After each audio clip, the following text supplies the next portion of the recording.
All right. Hi, So tell me who you are and what you're all about. Come on. my name is Gil Pasikoff. I've lived in Pittsburgh all my life. In fact, I've lived in Squirrel Hill all my life. I've never lived in another area. Tell me about your parents and your family. I started life at Montefiore Hospital in Oakland in the year 1934. So that makes me 76 years old right now. Wow, you're almost as old as me. I'm not quite as old as you, but I sure am enjoying life at this point in my life. Right. So tell me about your parents. Where they come from and where were you born and the whole bit. Tell me. My dad was born in Pittsburgh, Okay, that's cool. and he lived to the ripe old age of 91 years old. What did he do for a living? He was a merchant. Where? He, What do you do? he sold different types of merchandise. Like what? He had stores. Yeah, what kind of stuff did he sell? Well, in the 40s, he sold railroad salvage. And he had a company called Railroad Salvage Company. Was that his company or was it his own company? That was his company. And I worked for my father when he was in that business. How old were you when you started working for 8 years old. him? No way. I started working at 8 years old. That's pretty cool. And I'm not sorry to this day that I started at 8 years old. Wait, was your mom in the business too? My mother helped my dad with the business too. It was a very small business. And they went through a very hard time in the 1930s during the Depression, which sort of flattened everybody on their backs. Yeah, I can imagine. So what kind of customers came in? What kind of things were you wholesaling or retailing? What was that all about? We sold damaged merchandise and overshipments that were bought from the Pennsylvania Railroad in Pittsburgh at the corner of Liberty and Penn Avenue. Right downtown? Uh-huh. That's where the merchandise was shipped in from all over the country. That's great. And they actually made loads of merchandise out of different damaged and overshipped products and sold them to 6 purveyors in this area. And my dad was picked as one of them. That's great. So the Pennsylvania Railroad sort of depended on Pittsburgh to get rid of all the stuff that they had messed up. And my dad helped them get rid of it. During the Second World War, the merchandise that we sold at the store was much in demand because people couldn't buy anything other than used merchandise in those days. Right. Every bit of merchandise was not being made because of the war effort. We were making bombers and ships and bullets and stuff to win the war from the Japs and the Japanese people. Yes, gotcha. And the German people. The one thing I do remember is on December 7th, 1941. That's called Pearl Harbor. I think I got that. Yeah. Okay. Yeah. My brother and I were coming from the Manor Theater. It was the first time I think he ever took me to the movies. And I would have been 7 years old at the time. And people were yelling all over the street, "The Japs bombed Pearl Harbor! The Japs bombed Pearl Harbor!" And I asked my brother, I said, "What does that mean? The Japs bombed?" Because he was 5.5 years older than me. I was only 8 years old. And he said, "That means that there's a big war going to happen now." And the next week we declared war on the Germans and the Japanese people. Wow. And that was called Second World War. Gotcha. So And how old are you then? I was 7 years old. Your brother's how much older? My brother's 5.5 years older than me, so he was about 13. Yes.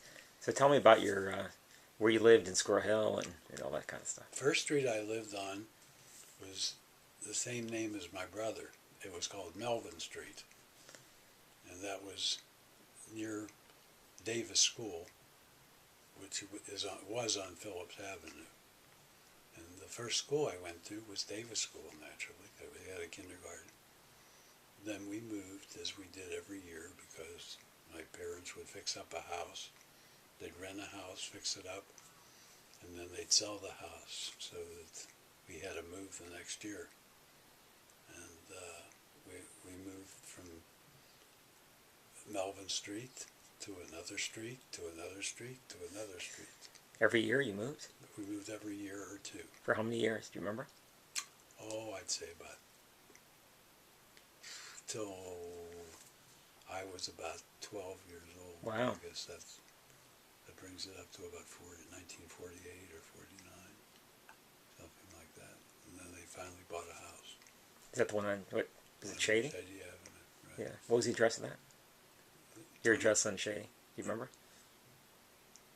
2259 Shady Avenue. And you had the top room, you were telling me, right? My brother and I were up top. We had a bedroom about the size of this den, which was about 12 by 12. And we shared that bedroom. And my brother would study all night. Right. Because he was a genius. And I would try to sleep all night. Because I wasn't a genius. That's very funny, because you weren't a genius. I wasn't a genius. So tell me about your sister. So she was how much younger? My sister was 2.5 years younger than me.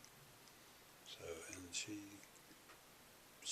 grew up getting her own bedroom downstairs, because you didn't mix boys and girls together. But her bedroom was as big as my brother's and my bedroom on the third floor. Right. So it was by today's standards, it was sort of an uneventful life, but to me it was a very interesting life. I learned how to make money early in life from my dad. I saw what he did, and I just later on in life I duplicated it and started making money by working for him.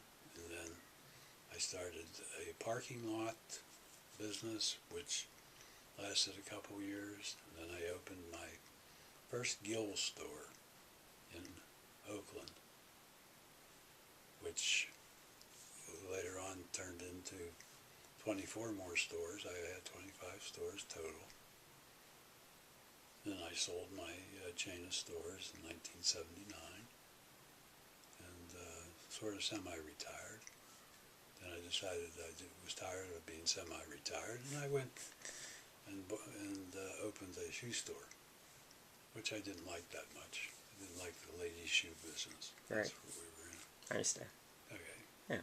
But overall, life has been interesting, and I've sort of made my way in life, and don't have too many regrets at this point. That's good. Actually, I forgot to tell you about my children. Right. Well, I'd like to actually ask you about how you met Phyllis. How I met Phyllis. Yes. Tell me all about it. I met Phyllis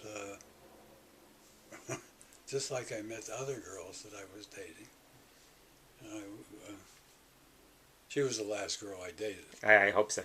So, I mean, I started dating when I was about 16 years old. And Phyllis and I got married when we were 24 years. Do you remember you remember your first date? No. Do I can't remember that. you remember the first time you saw her? No. Okay.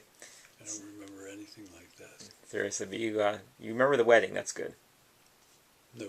Okay. So I remember where it was. It was at the Penn Shady, the Shady Park Shenley.